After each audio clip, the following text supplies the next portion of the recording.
Sepanjang hidupnya, berapa kali Nabi Muhammad melihat malaikat Jibril dalam wujud aslinya? Peristiwa ini bukan kisah biasa. Ini adalah salah satu momen paling agung dalam sejarah kenabian. Sepanjang hidup Rasulullah, malaikat Jibril pembawa wahyu Allah, menampakkan wujud aslinya hanya 2 kali.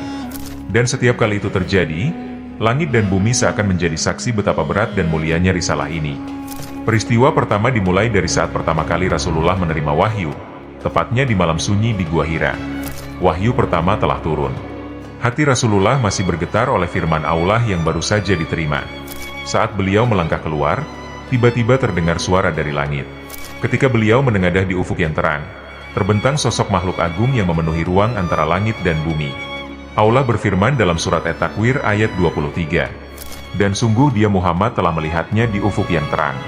Rasulullah pun bersabda, "Aku melihat Jibril memiliki 600 sayap. 600 sayap yang menutupi seluruh cakrawala."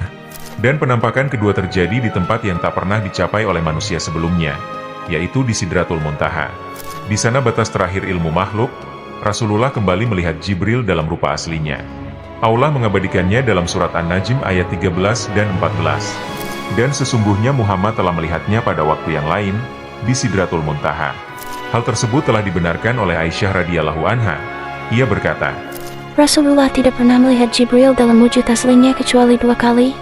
Tubuhnya yang agung menutupi ruang antara langit dan bumi. peristiwa ini bukan untuk sekadar cerita, tapi ini adalah penguatan hati. Allah memperlihatkan kepada Rasulnya siapa yang membersamai beliau, betapa dahsyat kekuatan wahyu dan mengapa risalah ini tak mungkin berasal dari manusia. Jika manusia biasa yang melihatnya, ia bisa binasa. Namun Allah menjaga Rasulullah, menguatkan jiwanya agar beliau mampu memikul amanah yang akan mengubah dunia. Allahu Akbar. Jika kisah ini membuat hati kita bergetar, maka bersyalawatlah, semoga kita mendapatkan syafaat Rasulullah di hari akhir kelak. Amin. Allahumma sholli ala Muhammad. Allahu Akbar, shollu ala Nabi.